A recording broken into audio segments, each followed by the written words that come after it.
nii palun jaga mulje.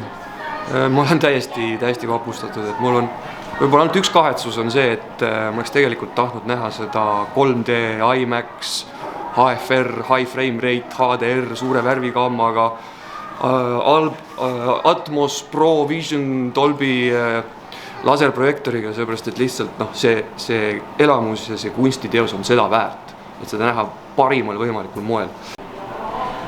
Tulin kinno, sest ma ei saanud kodus und. No ja nüüd see oli minu elu parim uni. Aitäh, Karl! Unetus on täiesti kadunud. Ja ma isegi mõtlesin, et võib-olla oleks parem variant olnud see, kui oleks olnud see open mate formaat, ehk siis tegelikult on kogu kaadri täidetud, et ta ei ole mitte mingisugune kitsas riba, vaid ta on ülevalt alla ka täis neid telliskive.